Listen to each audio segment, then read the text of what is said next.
Olá, pessoal. Sejam todos bem-vindos ao Podmaster. Esse que é o podcast oficial do Master Business.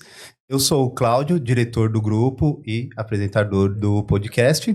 Estou aqui com a Nádia Maekawa, diretora também no Master Business e essa mente brilhante do nosso grupo, e com o Jefferson Lunardon, diretor e fundador do nosso grupo Master Business. Eu quero aproveitar esse momento e agradecer os nossos patrocinadores e apoiadores, a Blumo Mecânica Automotiva, a NM Consultoria, Pax e Guedes Advogados e JR Uniformes. Deixando o jabá de lado, né, vamos apresentar o nosso convidado de hoje. O nosso convidado de hoje, que empreende desde os 18 anos de idade, né, atuou em vários segmentos, como padaria, mercado. É uma curiosidade que é de vários empreendedores, né? Quebrou empresa também nesse meio caminho. Fundou uma empresa de propaganda de saco de pão. Migrou para o segmento de embalagens, no qual atua até hoje. Então, Júnior, seja muito bem-vindo ao Podmaster. Obrigado, Cláudio. Obrigado a todos pelo convite. É uma satisfação imensa aqui. Eu sei que o espaço aqui é bem concorrido, né, Nádia? Você valorize o seu passe hoje, que você está sendo priorizado. Eu tenho que agradecer mesmo, agradeço a oportunidade e espero entregar aqui um pouquinho do meu conhecimento, espero que seja bem legal. Vai ser sim. Bom, Júnior, muito obrigado por ter aceito e por você estar aqui conosco. Esse elo que a gente acaba construindo no Master Business é muito bacana porque a gente vai pegando nuances da vida do empresário e o Podmaster, ele existe para a gente se aprofundar um pouco mais, seja sobre a história, sobre os caminhos. E com isso, a gente tem descoberto várias coisas em comum, né? Dentro do Master Business, a gente tem grandes histórias que se espelham, assim, nos brasileiros mesmo, que tentam até chegar no mediador comum de esse é o meu lugar, né? Hoje você chegou no seu lugar? Não. Muito bem. Fale mais sobre isso. Eu acredito que a gente passa por essa vida e a gente vai passar numa eterna construção, né? Eu não acredito que eu tenha chegado no meu lugar, até porque eu não acredito em estabilidade, eu não acredito em um único lugar, eu não acredito em que o objetivo se encerra depois de um tempo, eu acho que ele se transforma. Então eu acredito que eu venho me transformando e eu preciso continuar me transformando para que eu continue evoluindo e me desenvolvendo. Legal. O Jefferson é campeão nessas transformações aí também, desde os 14 anos. Mas se você puder introduzir um pouquinho da Compaq hoje, né? Na verdade, eu te conheci recentemente, né? Porque a galera já era do Master Business há muitos anos. Eu participava como palestrante conteudista, mas eu estou com vocês, assim, legal, assiduamente há 9 meses, né? Então, se você puder contextualizar a Compaq aqui em Sorocaba e toda essa história, porque a partir dela a gente vai dar uns passos atrás para a gente chegar até esse seu momento histórico. Tá. Bom, eu chego na Compaq através também de uma transformação, né? Eu conheci o mercado de embalagens quando eu montei a minha empresa de publicidade em saco de pão, como o Cláudio falou, que se chamava Pão com Recado. Em 2013, comecei a trabalhar com a Pão com Recado, conheci os irmãos Canuto nessa época, e eles me apresentaram o mercado de embalagens. Sou muito grato a eles, a Canuto Embalagens, porque eles abriram as portas e eles eu chamo essa fase da minha vida até de apreendedorismo, né? Porque foi onde eu aprendi tudo sobre um mercado de embalagem, onde depois eu tive a oportunidade de empreender tudo aquilo que eu tinha aprendido, né? Então, em 2015, eu abro a minha loja de embalagem em parceria com o Eric, que foi meu sócio. O Eric era um amigo meu de infância lá de Angatuba, abrimos lá em Itapetininga. E em 2016, a gente chega em Sorocaba, né? E a Canuto, naquela época de 2014, trabalhei lá durante um ano. 2015, eu abro a minha loja em Itapetininga. Em 2016, eu volto para Sorocaba e eu estabeleço a minha loja de embalagens, a Compaq, exatamente no endereço onde eu fui gerente comercial da Canuto. Então, e até hoje eu estou aqui, né? Hoje a Compaq já está com 30 e poucos colaboradores, aí já é uma empresa mais sólida já em Sorocaba, atendendo vários segmentos, praticamente em toda a região já de Sorocaba. Legal. Esse termo que você usou, esse neologismo, empreendedorismo, bem interessante para a gente falar um pouquinho sobre. A gente, não é para todo mundo, mas muitas pessoas têm a sorte de ter padrinhos que nos ensinam nesse caminho e dão esse impulso, né? Tem os que empreendem por necessidade, tem quem empreende porque tinha isso na veia e já tinha esse incômodo de não ser funcionário e sim ter o seu negócio. Em que momento você se encaixa nisso? E aí, nos fale também sobre esses padrinhos. Tá. Eu começo a empreender de verdade com 18 anos em Angatuba por falta de opção. Meu pai quebrou. Meu pai, ele tinha uma padaria e meu pai quebrou quando eu tinha 18 anos de idade. Eu já tinha trabalhado com ele um tempo. E meu pai, como boa parte dos empresários ou dos empreendedores brasileiros, ele não tinha ali uma estrutura de um conhecimento para empreender, né? Então, ele tinha toda a conta misturada, conta física com jurídica. Então, aquilo lá era uma bagunça, a ponto dele abrir uma conta em meu nome, em nome dos meus irmãos, né? O Felipe, da Juliana, que é minha irmã também. Então, ele abriu contas em nosso nome, ele fez empréstimo no banco e tal. Enfim, meu pai falecido já, que Deus o tenha. E nessa época, eu lembro que ele criou lá uma dívida imensa, e a gente não tinha condições de pagar, ele era separado da minha mãe, né? E naquela época rolou lá um estresse em casa.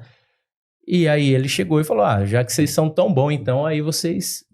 tá aqui a chave da padaria. Exatamente no dia 31 de julho, quando eu estava fazendo 18 anos de idade, ele me entregou a chave da padaria. Ele falou, a partir de amanhã vocês tocam a padaria e vocês paguem a conta, porque vocês são muito bons.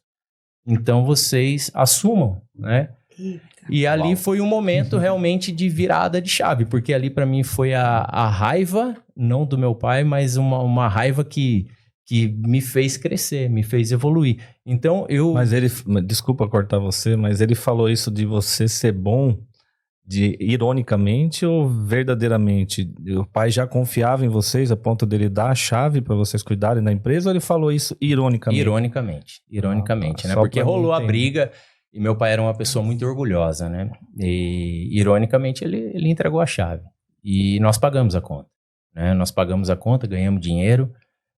E perdi todo o dinheiro de novo, né? Porque eu também não tinha uma estrutura nem familiar de empreendedores, nem onde eu poderia me espelhar. E num momento da minha vida foi até de arrogância, né? Porque você passa por um ciclo onde você acha que você venceu na vida, sabe? Quando você começa a ganhar um dinheiro. Quando eu tinha lá meus 20 e poucos anos, 21 anos, 22, eu ganhava bastante dinheiro, eu e meu irmão. E nesse momento, você fica arrogante. Você não, desculpa, mas eu fiquei arrogante. Não é só você não, eu já passei por isso.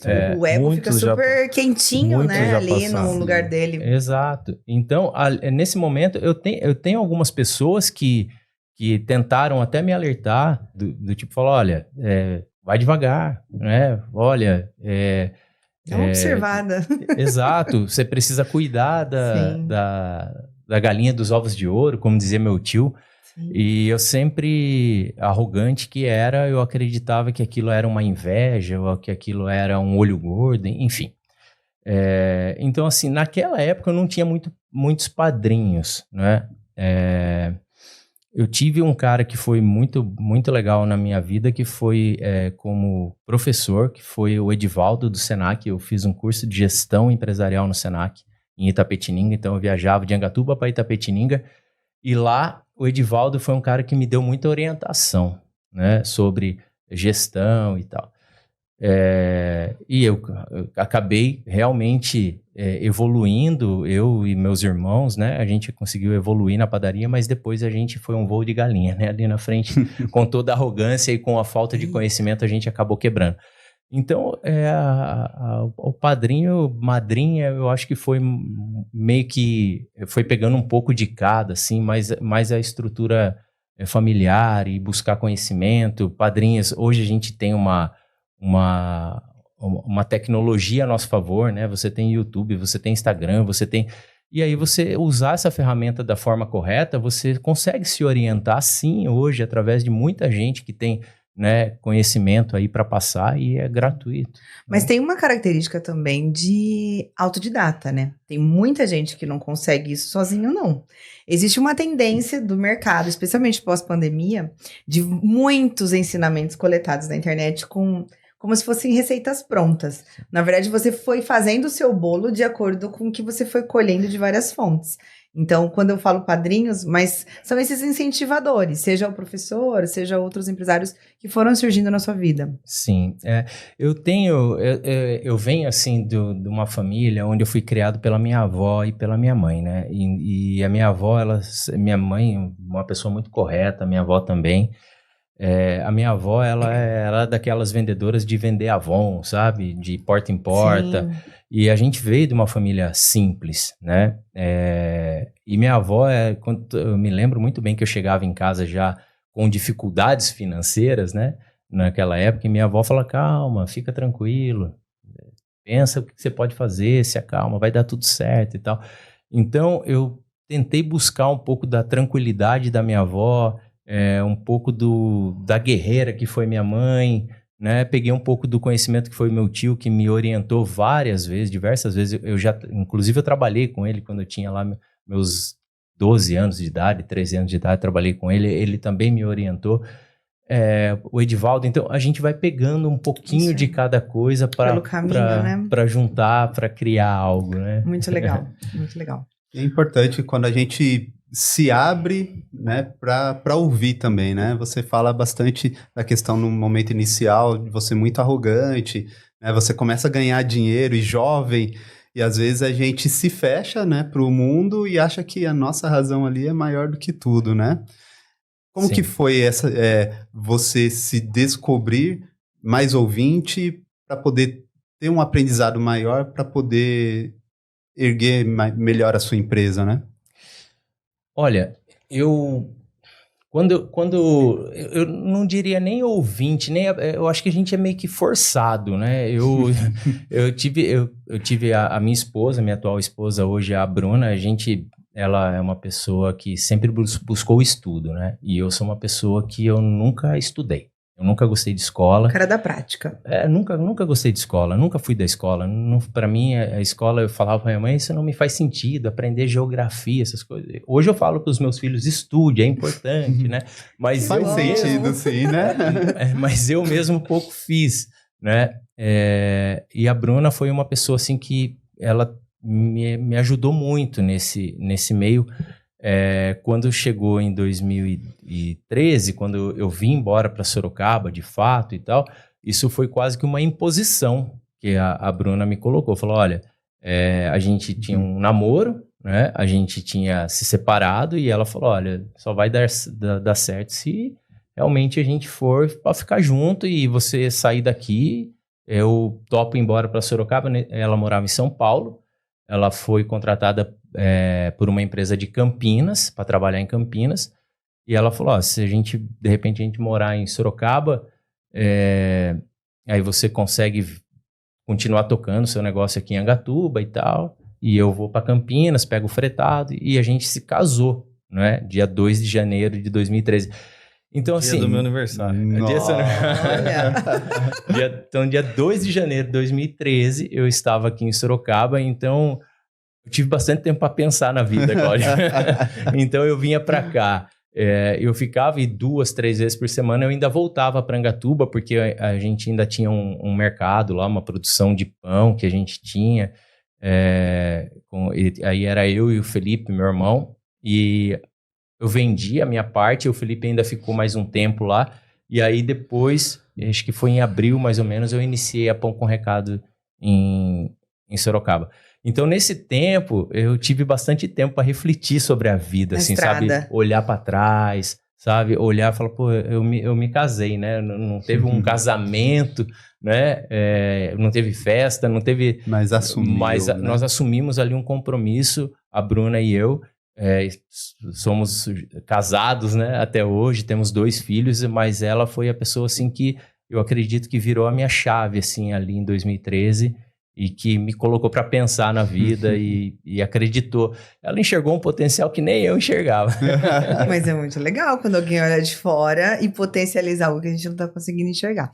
Eu vejo assim, quando você falou sobre ainda não é o meu lugar, você tem uma ambição, você é um empreendedor crescente o tempo inteiro, então você está sempre planejando novos ares. Já falar um pouco aqui dos novos ares também de Compaq. Mas quando a gente olha para o empresário, os vários perfis de empresários, existem algumas características e dentre elas tem que ter a coragem, Sim. né? Você se sentiu autoencorajado e é isso que te motivou a tudo isso, essa mudança de vida e tudo mais? Ou você acha que esses gatilhos externos é que te moveram pra frente? A título do que essa pergunta, né? Eu acho que existem perfis que buscam essa motivação eu preciso que a vida me empurre. E, pelo menos no Master Business, né, o que a gente vê ali de construção de empresários são pessoas muito potentes, muito firmes no que estão fazendo. E eu, não sei se eu estou enganada, mas muito auto-engajados. A motivação vem de si. E a gente está numa tendência desse momento de muitos mentores, né? É muita gente buscando engajar pessoas. Na sua situação como empresário, é uma coisa sozinha ou uma coisa de gatilhos externos? Olha, eu confesso assim a você que eu não tive esse lance do gatilho. Eu digo, até falando um pouquinho da minha chegada, eu vim para Sorocaba com a única coisa que eu tinha certeza, eu falei, que eu tinha comigo é que eu queria ficar rico. Essa era Mas é um norte super importante. uma riqueza financeira. Material. E aos poucos eu fui entendendo que a riqueza ela não é dinheiro. Aos poucos eu fui entendendo que a riqueza ela vai muito além do simplesmente você ter uma conta bancária recheada de dinheiro, né? A maturidade me trouxe isso. Então, você sair ali e visitar clientes, eu quebrei, quando eu quebrei lá em Angatuba, Angatuba é uma cidade muito pequena, tem de 20 e poucos mil habitantes, então você tem uma vergonha, né? É difícil, as pessoas falam muito do quebrar é importante, quebrar é difícil pra caramba. Quebrar, principalmente Dói. numa cidade pequena, dói, machuca. Mexe com a moral, né? Você expõe sua família, né? Você envolve todo mundo, corta a luz da sua casa, todo mundo fica sabendo, corta a sua água, vão lá prender seu carro, todo mundo sabe. É uma cidade pequena. Então isso é vergonhoso, dá vergonha, dói, machuca.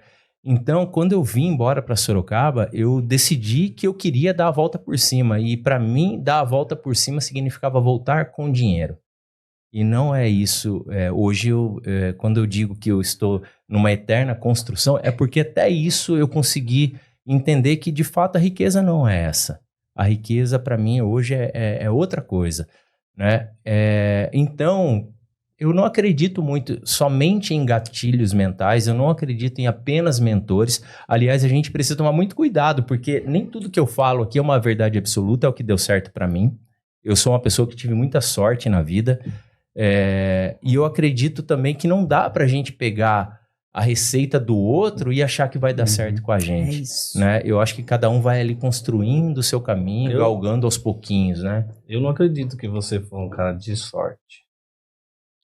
Porque eu acompanhei você na sua trajetória. Eu acho que a sorte é secundária. No pouco tempo que eu te conheço, eu acho que você é um cara competente. Acho que a sua competência te gerou tudo isso e o seu aprendizado lá atrás que te tornou o que você é hoje. E voltando lá atrás, já que você falou de falir, de quebrar, explica pra mim por que você faliu 2 vezes. Assim, Jeff, como eu te Não falei... na parte comportamental, na parte organizacional da empresa, até que para as pessoas entendam o que é quebrar, porque todo mundo fala de quebrar. Mas e por que você quebrou? O que você acha que você fez de errado que se você tivesse feito agora você não quebraria? Tá. Para eu explicar isso, eu acredito que você quebra exatamente pelo comportamento. Você quebra quando você muda o seu comportamento porque você quer se parecer alguém que você realmente não é. Você quer parecer para os outros algo que você nunca foi, que não está na sua essência. Entendeu? Então, eu quebrei por conta disso. Eu quebrei lá atrás, meu irmão, porque a gente queria viver eternamente num carnaval, né? A gente passava fins de semana de 3, 4 dias na farra e achando que a empresa ia sobreviver. Entendeu? Nós montávamos times de futebol, a gente pagava a gente para jogar para nós lá, só para colocar a camiseta com o nome da nossa empresa e fazia a maior festa. E assim, e não existia uma gestão. Não existia. Entendeu? A nossa gestão era anotada num caderno. A gente, embora tivesse lá um sistema de ERP, mas o sistema ele não era alimentado. Entendeu? Então, era na sorte. Eu vou falar para você, era para ter quebrado antes. Eu durei tempo até ali, viu? Então, o que quebra é o comportamento. A empresa, muitas vezes, quando a empresa ela sofre com o resultado, ela sofre com uma má gestão, às vezes dá tempo de corrigir. Entendeu? Você contrata ali um gestor, você contrata uma equipe, um gerente comercial, você consegue de repente ajustar, mas se você estiver atenta a ela. Agora, quando você muda o seu comportamento e você passa a viver alheio à realidade, dificilmente vai dar certo. Dificilmente vai dar certo. Então, as 2 vezes você quebrou por causa de comportamento. Na verdade, eu quebrei várias empresas ao mesmo tempo, né? Eu quebrei lá era uma padaria, um mercado e uma serraria. Né? Você tinha os 3 ao mesmo tempo? Ao mesmo tempo. Dono das 3. Exatamente. Então, sem experiência, na juventude. Porque a minha experiência foi ali mesmo. Isso foi em 2009, né? Em 2000, eu não vou conseguir fazer uma conta rápida aqui, mas quantos anos eu tinha, mas já tinha 20 e poucos anos, né? Obviamente, muita coisa deu certo lá na minha vida, porque no começo, enquanto eu estava ali engajado em provar para o meu pai que eu conseguia pagar a conta, aquele era o objetivo e eu consegui fazer aquilo. E aí, depois eu queria provar para os outros que eu era tão grande quanto não era. Entendeu? Você andar com carro financiado, você compra roupa parcelada, você compra isso, você compra aquilo e tal, e esbanja aqui, esbanja... Cara, isso é uma ilusão de um tamanho. Só status, né? Exato. E aí eu fiz exatamente o que o meu pai fez. Eu comecei a misturar as contas de pessoa física com pessoa jurídica. Olha o erro de novo acontecendo. Pô, eu poderia ter aprendido com o erro do meu pai, né? Mas não, eu cometi exatamente o mesmo erro dele, né? E várias vezes ali o orgulho e tal não me deixava, não me permitia que alguém chegasse e eu tivesse tempo de corrigir. Eu não corrigi, eu fui ladeira abaixo. Ali foram 3 CNPJs de uma vez. Ali foi de uma vez foram 3 CNPJs. Sempre foi a busca pelo reconhecimento que alimentava, né? Sociedade. Você quer a aprovação de alguém. Exato. E 2009, a gente não tá falando de uma era de informação de internet muito forte ainda. Não. Né? A gente tá falando aí de um ganhando respiro, mas sem o marketing de influência, sem a quantidade de mentorias falando de enriquecimento um pouco mais fácil, mas era talvez cultural de uma sociedade pequena, às vezes uma cultura mais feudal, mais provinciana, que você queria se destacar baseado na história que vivenciou até ali. E é uma lição bem importante, porque hoje, esse tipo de comportamento, ele é muito exacerbado, ele é muito exponencial. A sua história pode ser isolada para um contexto 2009, 2010, mas em 2024, a quantidade desses comportamentos devedores que a gente deve ter, né, para mostrar por meio de rede social, para compartilhar via internet, uma vida que você não tem de verdade, é uma coisa absurda. Absurda. E é isso que as pessoas precisam tomar cuidado. Até os empresários, eles olham aquilo, eles querem ter aquilo, mas na real, nem aquela pessoa que está mostrando de fato aquilo, ela tem. Não chegou nesse nível. Ela não chegou. Porque ela não fez a cartilha direito. Ela não seguiu os passos que você seguiu, que eu segui, que o Cláudio seguiu, que ela seguiu, que é o passo da prática e da teoria. Então hoje, os jovens de hoje, eles vão muito para a teoria. Por isso que a gente se deu bem, e continua se dando, e a gente quer dar o melhor para os filhos. E a gente faz o quê? Teoria, teoria, teoria, e não ensina a prática. Quer viver o momento, quer trabalhar em equipe, quer saber o que é quebrar, quer saber o que é isso, quer estar no chão de fábrica, quer suar a camisa, quer vestir o uniforme, entendeu? Quer sujar a mão de graxa. E aí, quando chega na era do trabalho, aí a pessoa não consegue. Por quê? Porque ela não está preparada, ela não se preparou para isso.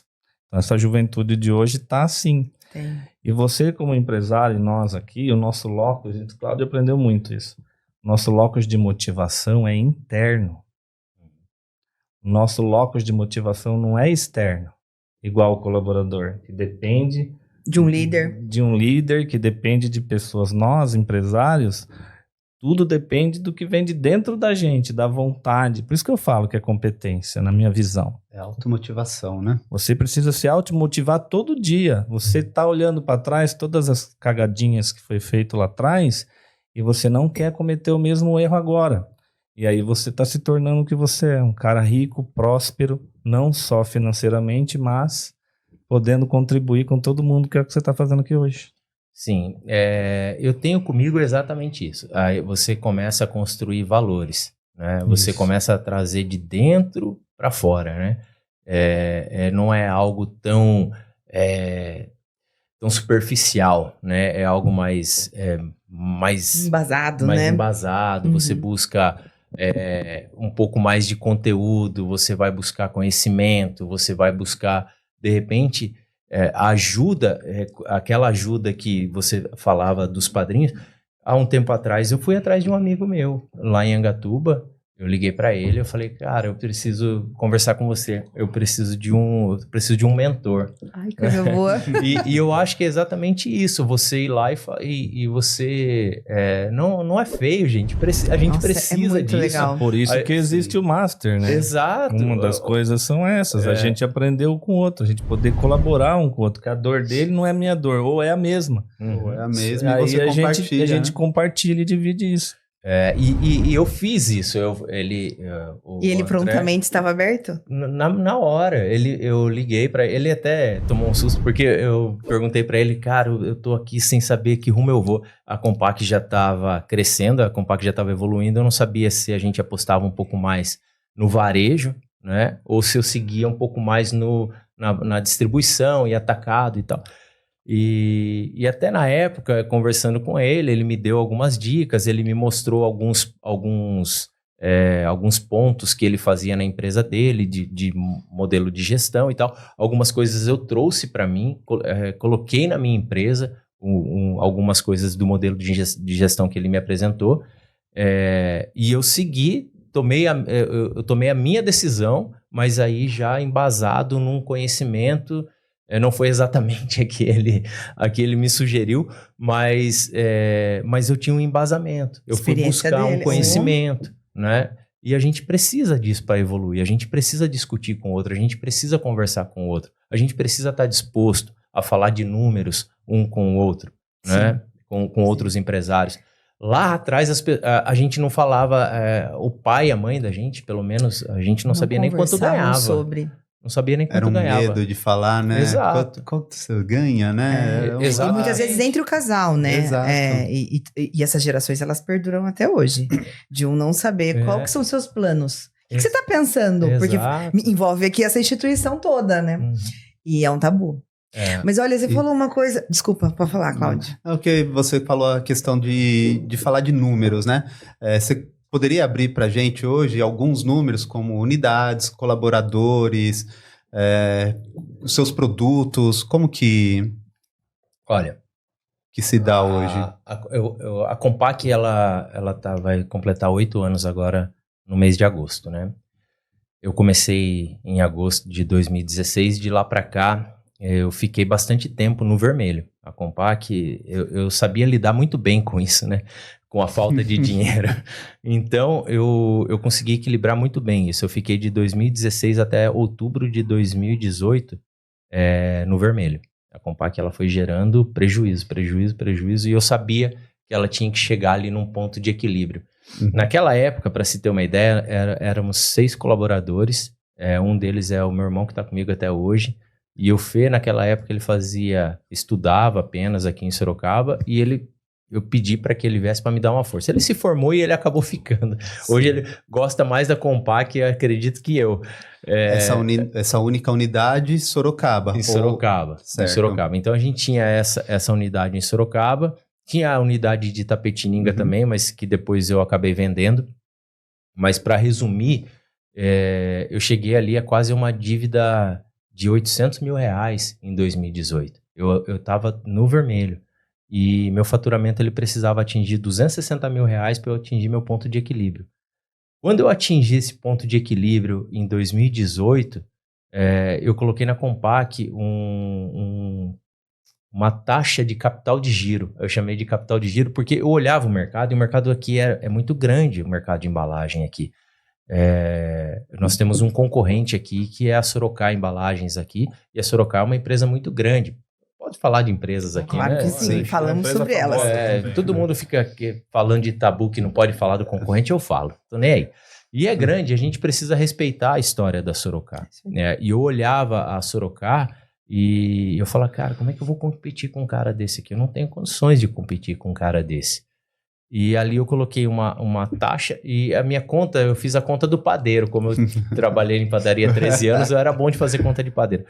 Então, falando um pouquinho de números, Cláudio, naquela época eu falei assim, cara, se eu colocar 3% de tudo que eu comprar durante 33 meses, em 33 meses eu vou ter 100% do capital necessário para comprar tudo à vista. E eu comecei a fazer isso. E aí, quando eu comecei a juntar esse dinheiro, eu comecei a formar o meu capital de giro. Eu falo que essa foi uma das grandes viradas de chave da Compaq, porque eu fiz isso em outubro de 2018, todo o ano de 2019, em 2020 estourou a pandemia e eu tinha dinheiro em caixa. E aí, ali, cara, a Compaq ela já dava lucro, eu não tirava dinheiro dela, eu já tinha crescido, mas na pandemia, quem tinha dinheiro era rei.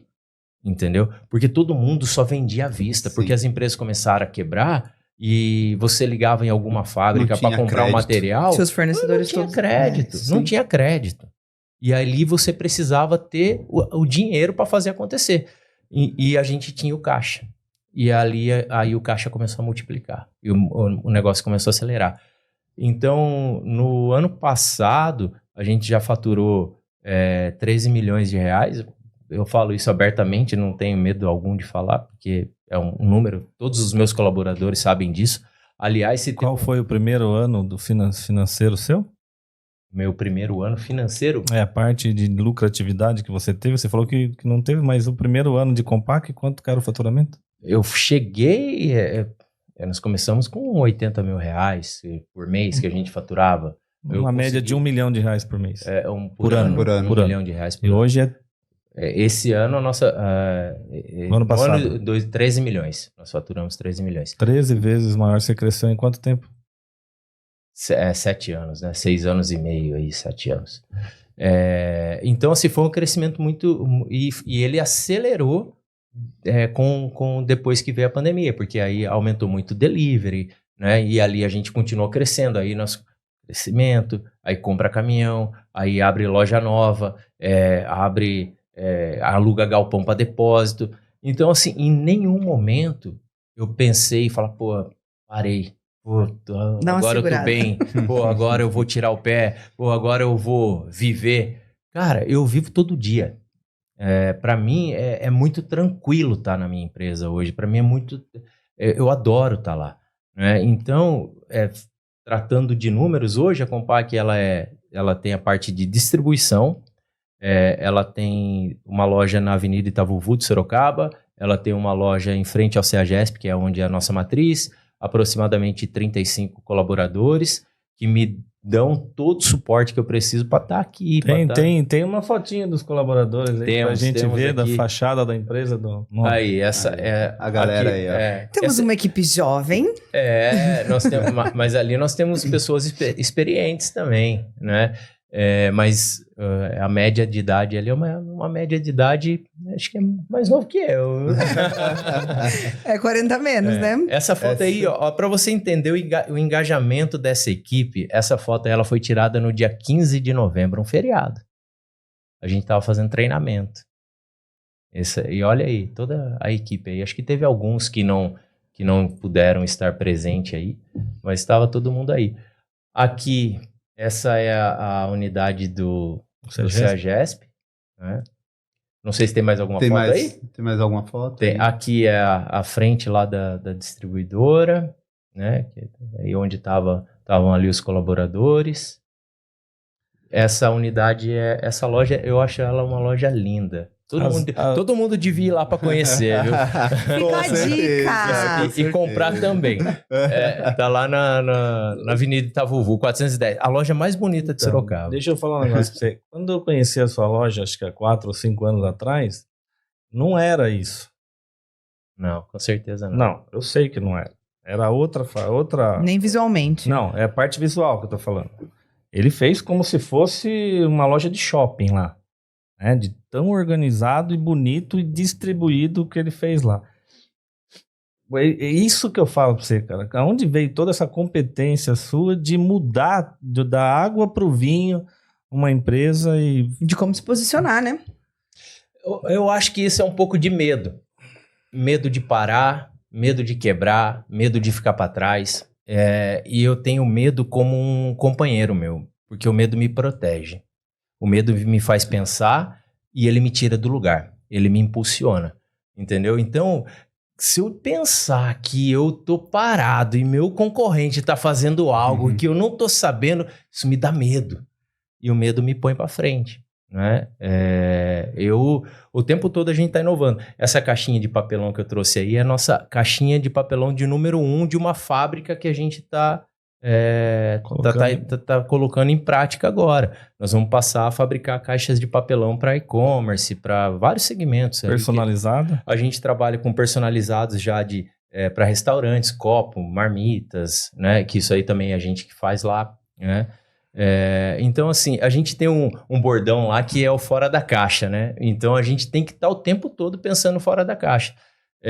E eu me obrigo o tempo todo a estar buscando, seja por meio de livros, seja por meio de conversa. Ontem mesmo nós estivemos num fórum lá na Hidráulica Tropeiro, né, do Márcio, onde a gente troca informação, onde você vai conhecer pessoas. E eu estou o tempo todo buscando isso, porque o medo me faz sair da cama todos os dias e buscar algo diferente, né? Sim. Então... Tem duas coisas nisso, né? Eu ouvi o Cortella essa semana dizendo sobre essa questão do medo, né? As pessoas têm até um lado mais masculino nisso, de dizer estou com medo. Tem algo que te deixa muito vulnerável em falar essa frase, especialmente quando você é o provedor de uma família e tudo mais. E você falou isso tranquilamente, então para mim é um negócio bem disruptivo. E que é muito diferente do pânico. Né? Ele explica um pouco filosoficamente falando sobre. Porque o medo, ele é a autoproteção. Vai com medo mesmo, mas ele vai te incomodar. O pânico é aquele entrar em desespero e aí você fica sem ação. E esse pânico, o empreendedor no pânico, ele toma atitudes extremamente descabidas, né? Porque aí você age sem essa troca do networking, você age pelo impulso de tapar buracos. E a segunda coisa que eu ia falar, que esse seu incômodo, é o incômodo para melhoria constante. E é uma característica do empreendedor brasileiro, essa questão de autorregenerar. Você sabe que a sua revenda, por exemplo, ela está se bastando. Você cresceu 13 vezes não, mais de 13 vezes em 7 anos. 7 anos. Então, 13 vezes em 7 anos e tal. Dá para se acomodar? Talvez daria para dar uma estabilizada. E você quer cutucar, né? Você quer criar, você quer deixar um legado.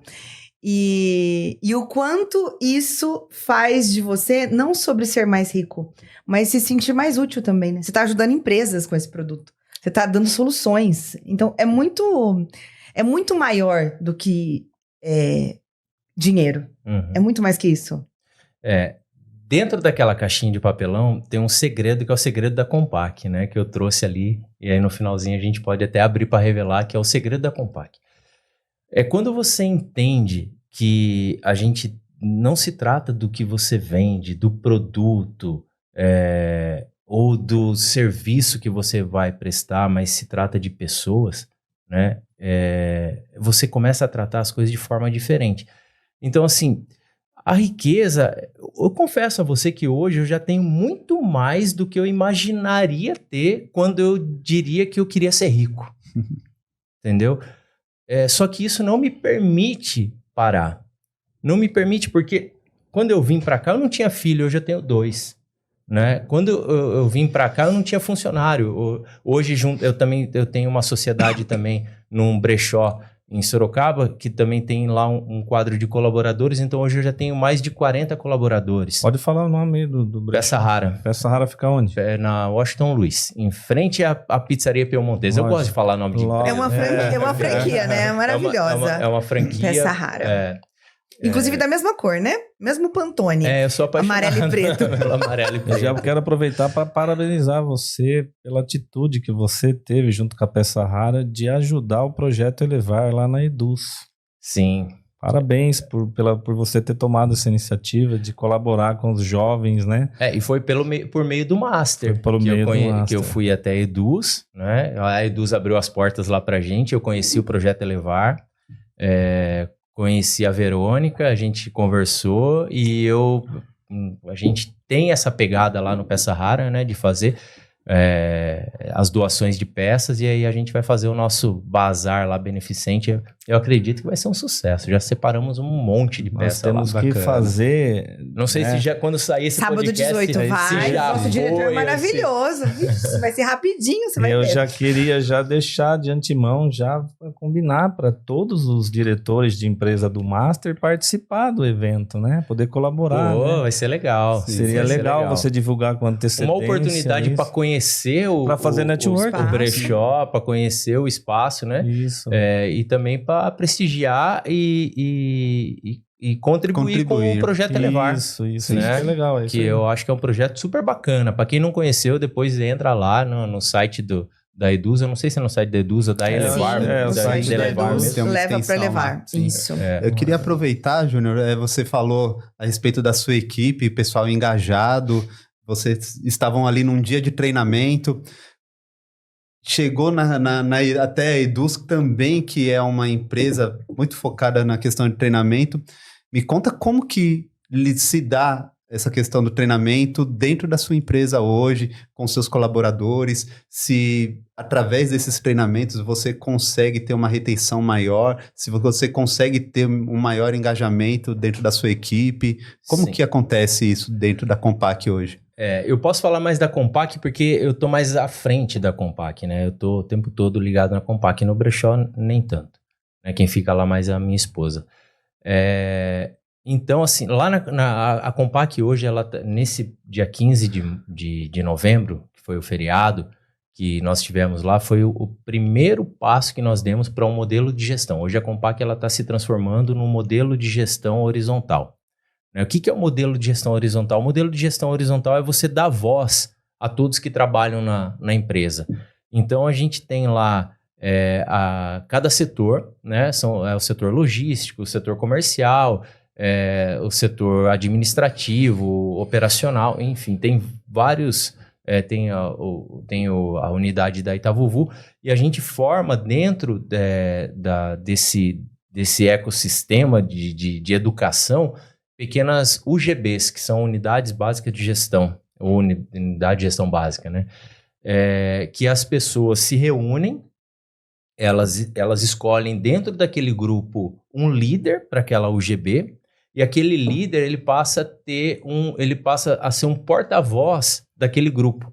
Então a gente tem lá hoje reuniões a cada toda segunda-feira, mas com esses grupos a cada 15 dias, onde a gente vai discutir a dor de cada grupo, né? Então, aonde a gente tinha conflito de interesses, porque quando eu coloco conflitos de interesse, não é porque um está querendo puxar a sardinha, mas é que cada um quer olhar o seu lado.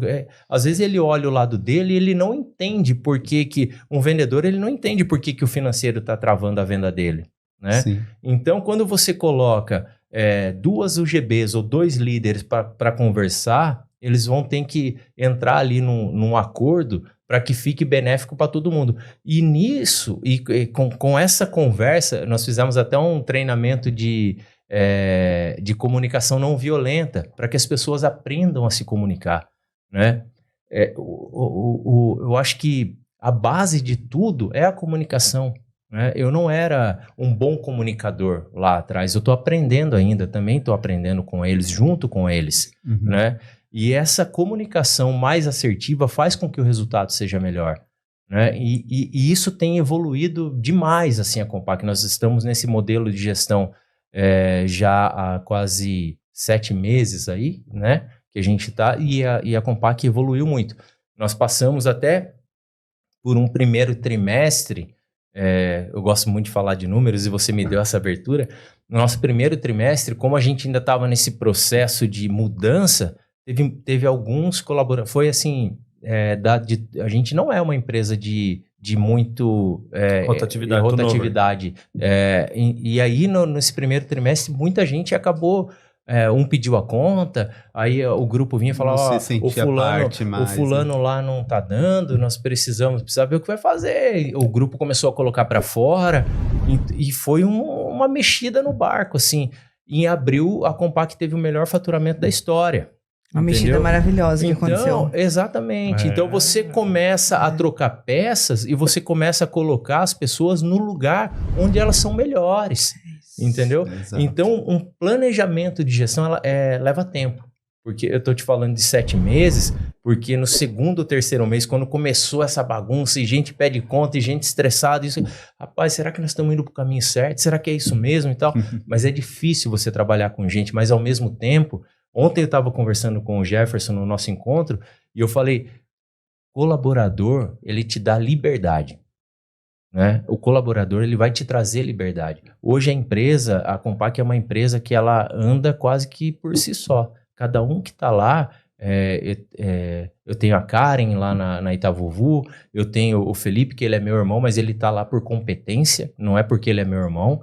Ele começou como meu irmão, mas hoje ele está lá porque ele é competente. Eu tenho o João, que cuida lá de toda a parte administrativa e logística da empresa. Eu tenho pessoas lá que que estão lá há muito tempo comigo. Eles já sabem exatamente o que eles precisam fazer. Então, eu não preciso estar exatamente todo dia fazendo a mesma coisa, aquele negócio, falar, eu tenho que chegar lá 8 horas da manhã, porque isso... Cara, eles sabem exatamente o que eles precisam fazer. Isso dá leveza para a empresa. Isso deixa a empresa mais leve. Se a empresa fica mais leve, as pessoas querem ficar. E aí a resposta pro Cláudio é sim, né? Todo treinamento e investimento disso tudo traz um resultado que é o ganho de tempo. É o empresário livre para investir o tempo que ele quiser na fonte que ele mais desejar na sua escolha. Desculpa cortar você, entra aquela arrogância que ele falou do começo. Totalmente oposto. Dele não querer fazer essa contribuição de melhoria para ele mesmo. E hoje tem um monte de empresário que não quer dar treinamento, que não quer participar de um podcast e dar cara para bater, que não quer fazer as coisas. E aí o cara não cresce, porque ele acha que se ele fizer a mesma coisa do mesmo jeito, todo dia ele vai obter um resultado diferente.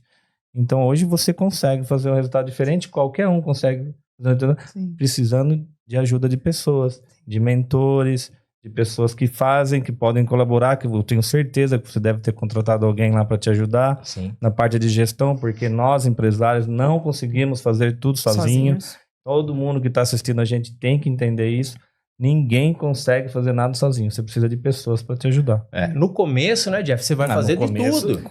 Eu dormia debaixo da mesa, estampava a camiseta 14, 15 horas por dia. Mas então, a virada de chave que todo empreendedor tem que ter é que quando começa a dar lucro, você não pode trocar o seu poder aquisitivo, o seu status de vida, o seu modelo, padrão de vida, né? Você não pode elevar o seu padrão de vida. O que você precisa é investir na empresa. Então aí vem um negócio que eu queria dividir de novo. Cortei a Nádia, depois a Nádia volta, né? Desculpa, viu, Nádia? Problema nenhum. Mas é que embala, né, cara?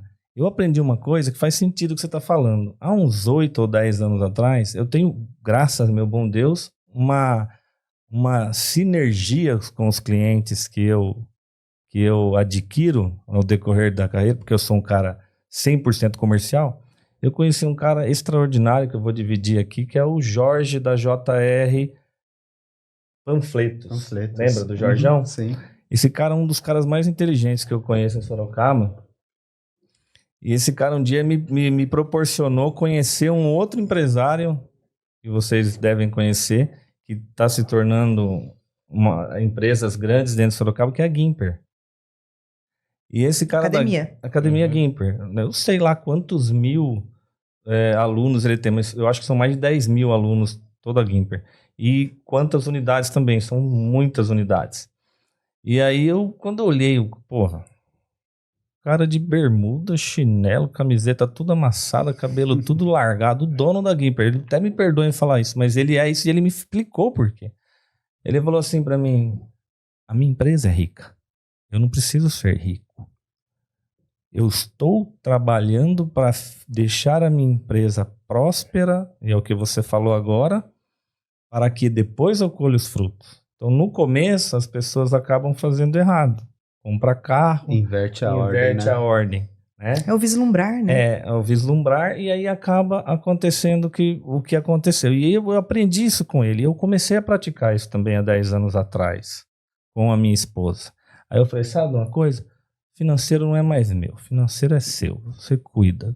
Eu quero o meu prolabore mensal e eu vou fazer o meu melhor pela empresa.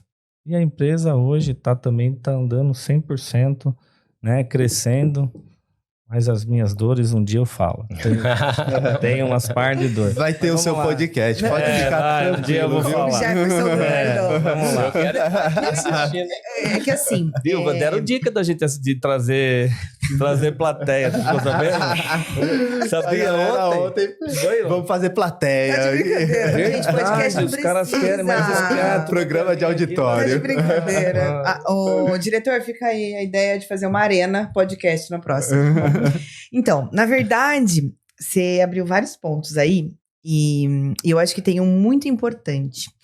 Hoje, lá no Master Business, a gente está em 72 pessoas, né? Com aí uma tendência já, uma subida boa em maio, que a gente tem o encontro dia 29 de maio, com Luiz Reze, né? O CEO da Abraham Reze aqui em Sorocaba e várias outras cidades da região. Então, o insumo todo que ele vai nos dar vai atrair vários empresários também.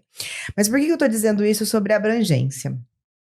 Existe culturalmente um comportamento de resistência sobre o que é investir em pessoas, né? A gente teve alguns ensinamentos aí sobre metanoia há uns 2 meses atrás. A gente tem umas 3 pessoas de RH ali dentro do grupo, que a Sônia, uma pessoa que já trabalhou com recrutamento, que eu sempre converso também. E eu percebo isso. Como tem demorado para alguns empresários entenderem que investir em pessoas é o que faz sua empresa crescer. Se você não aprender a delegar, não tem nem como você atingir esse nível de riqueza que a gente almeja. Porque, na verdade, você está ajudando essas pessoas, você está ajudando famílias, elas entendem propósitos, você ensina sobre a sua cultura, elas fidelizam em você e elas tocam o seu negócio conforme a sua instrução. Essa equação, ela é muito óbvia, né? E como a gente até teve uma pergunta recentemente na nossa fala lá no Master, que alguém falou assim, vocês têm a dor de delegar? Vocês têm problemas com descentralizar?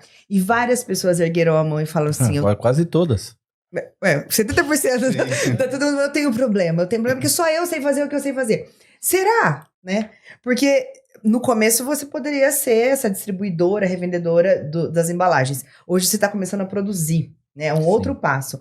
Se você não ensinar essa galera toda exatamente o produto que você quer, você, como o idealizador, fica refém da operação. E como empresário, não é esse o seu objetivo. Não. Então, olha só o termo investir em pessoas como... é um trampolim para essa subida que a gente desenha. Na verdade, o que você precisa é dar espaço. Né? Você precisa criar ambiente, né?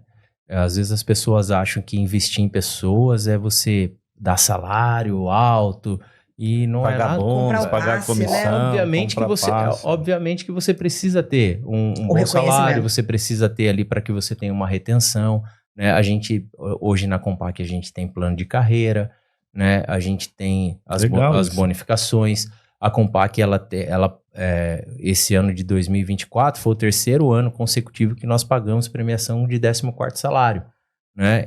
Isso não é comum você ver em empresas do porte que tem a Compaq, porque a Compaq ainda é uma empresa pequena, né? Você vê empresas multinacionais fazendo isso. A gente oferece plano de saúde.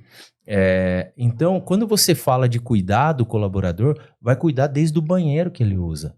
Né? Às vezes você entra em empresa que você pega o papel para enxugar a mão lá, aquele papel podre, fedido, papel higiênico é o pior que existe. Cara, se você não cuida, se você não vender para o colaborador, como é que ele vai te vender lá para fora?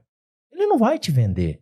A maioria dos colaboradores que entram na Compaq hoje são por indicação, porque o time que está lá, ele traz, ele quer. O time não quer coisa ruim. Não quer coisa ruim. Ele é o maior promotor da própria marca. Exato. Então, mas assim, a grande maioria das pessoas que entram na Compaq hoje, elas são pessoas que foram indicadas por alguém que está lá dentro. Então, assim, se você gosta de alguém, você quer o bem dela, né? Você não quer que ela se lasque. É colocar ela no lugar favorável. Exato. Então, isso é algo que eu preciso enaltecer na minha equipe, porque eles têm indicado boas pessoas. E eu acredito que esse é um ciclo que ele precisa ser um ciclo sem fim. E aí você precisa dar condições, você precisa dar... nós temos lá treinamento de vendas, tem o treinamento que é pontual para vendedor, nós temos reuniões todo mês do comercial, reunião de alinhamento e tal. E o pessoal sabe que tem que correr e a gente precisa vender. Empresa que não dá lucro, empresa que não tem dinheiro em caixa, ela não gera recurso para nada. Ela não tem recurso nem para colocar um bom copo descartável. Vai ter uma festa de final de ano, cara, compra aí, somos em 8, então compra uma pizza de 8 pedaços aí, um pedaço para cada, se fizer, entendeu? Então, a empresa ela precisa ser rica, ela precisa ter condições, ela precisa ter caixa. E o colaborador precisa saber disso. Hoje, as pessoas acreditam que eu sou louco, mas a grande maioria, eu falo que a grande maioria, porque não são todos que se interessam pelos números da Compaq, mas os números da Compaq, eles são abertos a todos os colaboradores hoje. Transparência na equipe. Eles sabem quanto a Compaq faturou, eles sabem qual é a margem de contribuição que nós temos, eles sabem de tudo isso. E quando você joga aberto, o que você está passando para eles? É confiança. Eu confio em todo mundo que está lá. Isso é ambiente. Isso é ambiente favorável. É por isso que a gente tem uma boa retenção. Né? É por isso que eu tenho lá concorrente batendo na porta lá, convidando o colaborador meu para trabalhar. Não. Entendeu? Mas ele não vai. Mas ele não vai. Isso acontece. É comum. Mas tem um atributo bem importante aí, né? Não estamos falando sobre lavagem cerebral, a gente está falando sobre valor percebido. Sim. Você fica porque você quer, você não está amarrado, né? E aí você gera uma identidade, né? Eu me identifico com a empresa, então é por isso que eu estou. E aí não tem preço que assedie um funcionário a largar por um outro preço. Pode ser maior. E isso vai até... O Jefferson, ele é nosso fornecedor de uniformes, né? Da JR. E o Jefferson sabe disso. Nós fizemos uma pesquisa lá para saber qual era a cor da camiseta que eles gostariam. Obviamente que nós demos lá ou essa ou essa, né? Uhum. Que são as cores da empresa. E eles escolheram, né?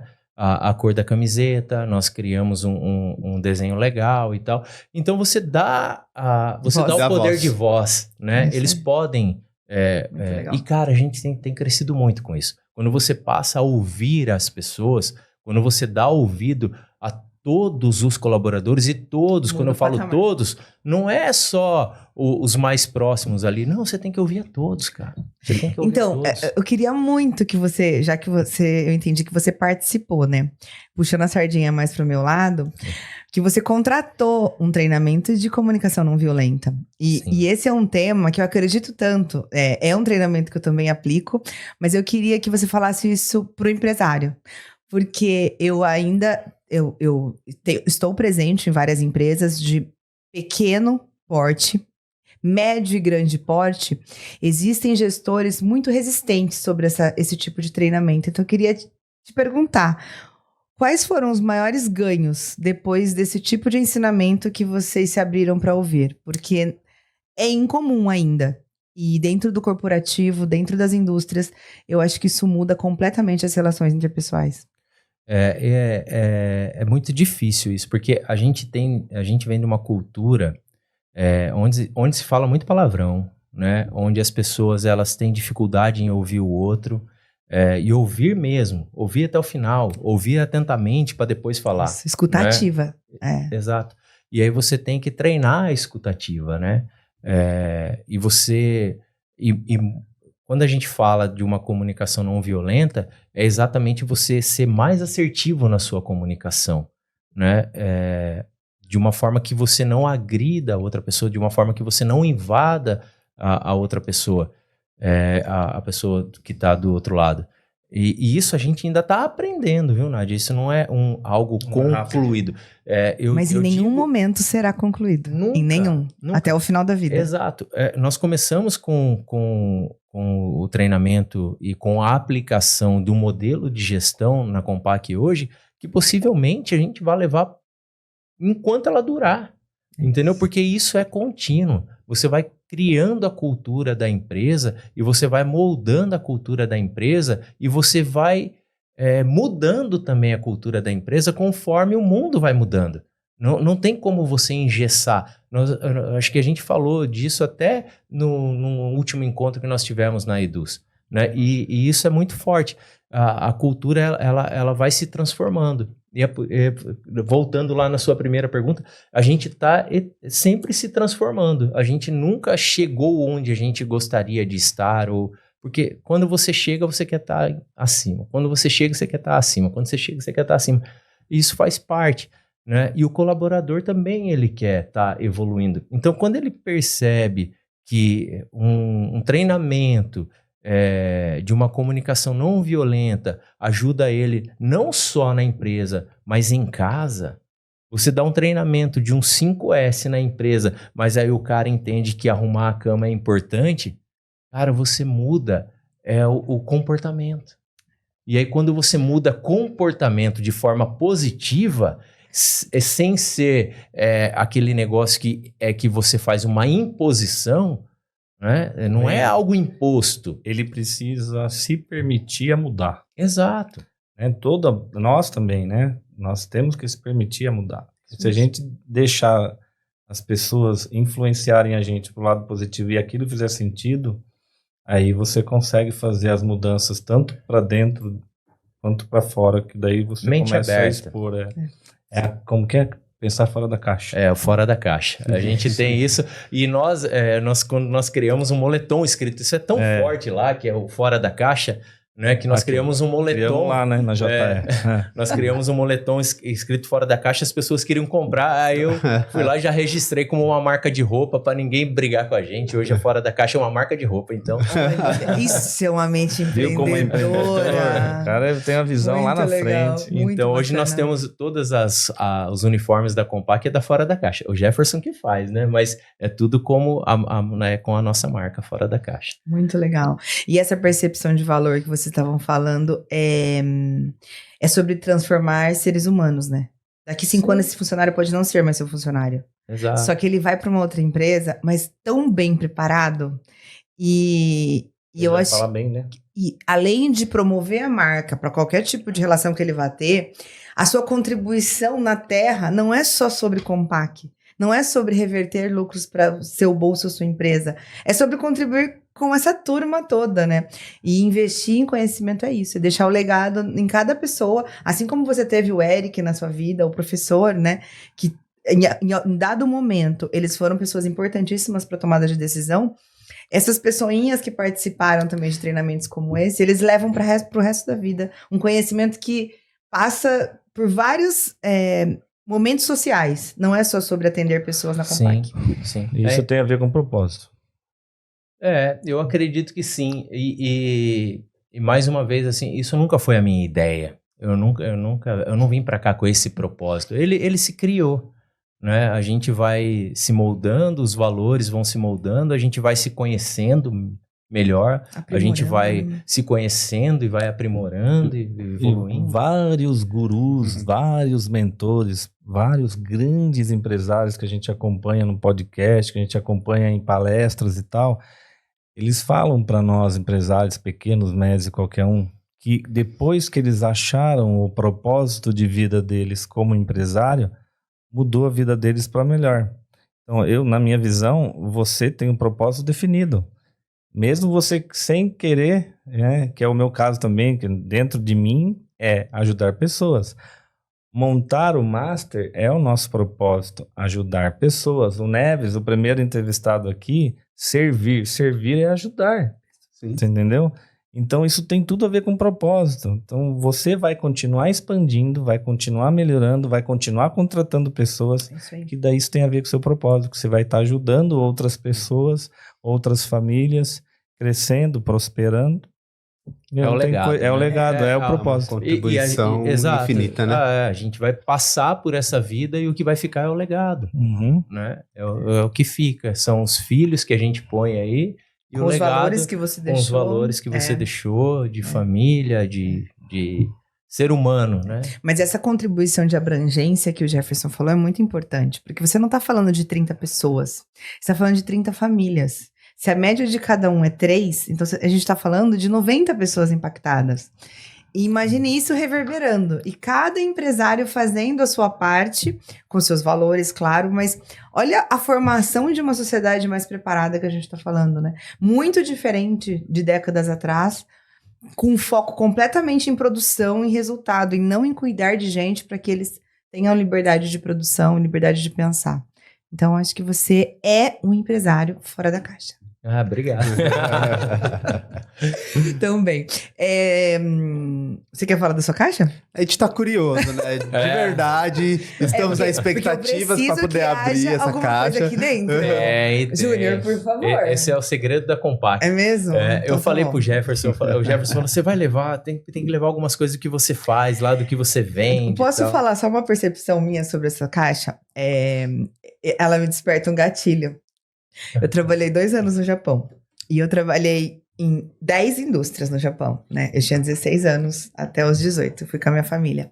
E eu trabalhei na Minolta, na Epson, Toyota, várias coisas. E eu não me... Por isso que eu fiz essa rotatividade, né? Meus pais ficaram em uma fábrica só. E uma das fábricas que eu passei, ela era tipo a 3M. Então ela fazia essa fita. E você imagina uma pessoa, uma mulher de 16 anos, carregando essas fitas, que elas são enormes, até fitas de construção. E aí tem eu não frequento mais esse ambiente, mas existe uma maquininha que faz assim, né, com essa fita.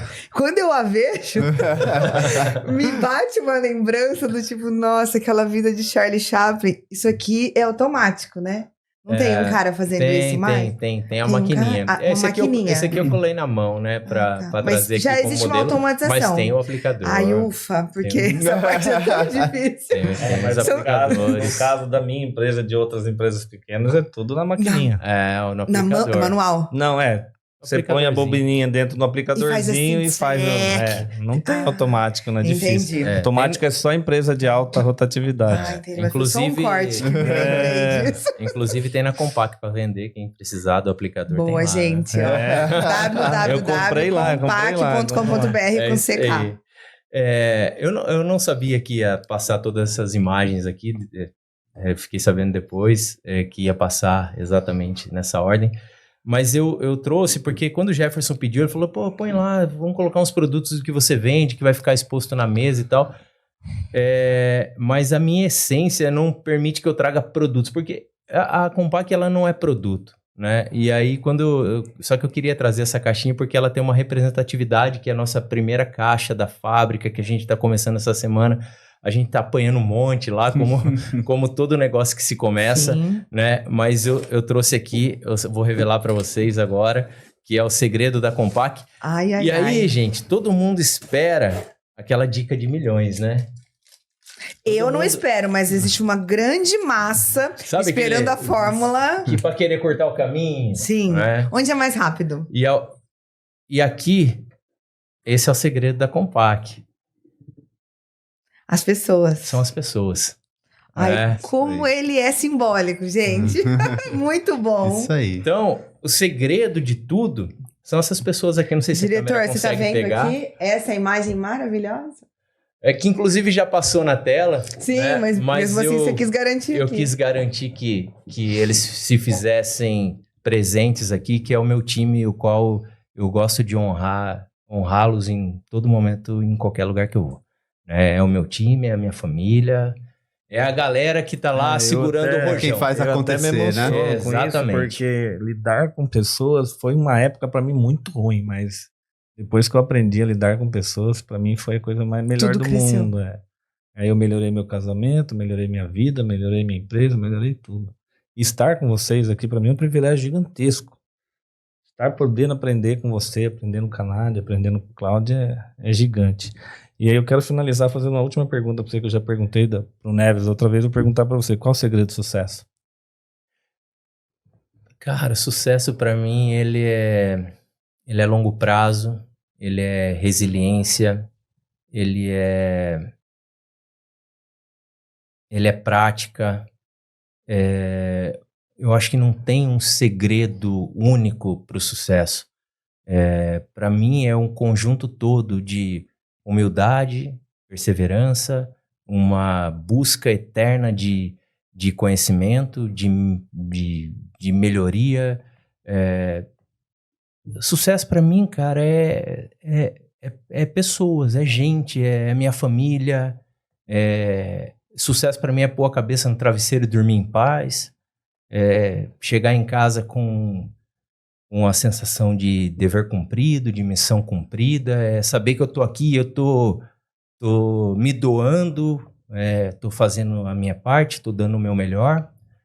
Eu acho que o sucesso é você não passar em vão na vida, né? E eu acredito que eu venho entregando porque eu quero chegar no fim dela e deixar um legado e aí, talvez quando eu me for, venha o sucesso. O que fica é o sucesso. Muito legal. A gente tá num momento de emoção aqui no Podmaster, mas eu achei maravilhoso. Muito obrigada pelas palavras. Para cada um, realmente o conceito sobre sucesso, ele muda, né? Muitas vezes não é um estado, ele é um processo. E para você, esse processo é infinito, né? Mas eu queria falar também, a assinatura do Master Business é Empresários de Sucesso. E o nosso objetivo no Master é todo mundo crescer junto, né? É a prosperidade coletiva. Então, eu queria deixar aqui o site www.masterbsp.com.br, que é o nosso site. E lá a gente tem todas as empresas que hoje são membros, que hoje a gente tem 72 marcas. A gente tem o Instagram, que é o Master BSP. O Facebook, Master Business Sorocaba. E no LinkedIn também. A gente está subindo no YouTube, no Master Business do YouTube, que a gente conta com os comentários, caso você tenha gostado de tudo que foi conversado aqui, as curtidas e o sino de alerta sempre para que quando a gente subir episódios novos, você também seja avisado. Mas o objetivo do Podmaster é esse compartilhamento de histórias, inspirações, porque cada trajetória que senta aqui tem sido diferente e a gente tem aí 70 histórias para contar, que talvez quinzenalmente vai ser pouco, talvez a gente vai ter que otimizar os investimentos na Default e isso se tornar semanal ou mais constante. E a gente está muito feliz de poder compartilhar a sua história, que está em crescente expansão, né? Se esse é um produto novo, que é produção própria, então essas 13 vezes aí tem uma chance absurda, né? E será exponencial esse crescimento. Então, muito sucesso, muito obrigada. Obrigado. Fala aí, Jefferson e Cláudio. Contribuir com a gente. Foi um case maravilhoso, né? Poder acompanhar toda essa trajetória, saber da sua história, poder entender um pouco mais sobre o Júnior, né? E logo a gente entender o que é a Compaq através do Júnior. Então, é uma gratidão imensa aí poder receber esses ensinamentos seus aqui hoje com a gente. Muito obrigado. Obrigado. Isso aí. Gratidão, meu amigo, por tudo que você é e o que você dividiu com as pessoas aqui. Que isso, Obrigada. E para vocês, empresários que gostaram desse conteúdo, entendem esse canal como um reverberador de cases e compartilhamento de experiências, você também pode investir nesse Podmaster. A gente vai abrir para patrocínios com algumas cotas em cada episódio exibido. Então, se quiser mais informações sobre como a sua marca pode aparecer aqui nas nossas entrevistas, nossos bate-papos, fale com um dos nossos 4 diretores, Jefferson, Guilherme, Cláudio ou eu, Nádia, e a gente pode explicar direitinho como vai funcionar. Muito obrigada e até a próxima, pessoal.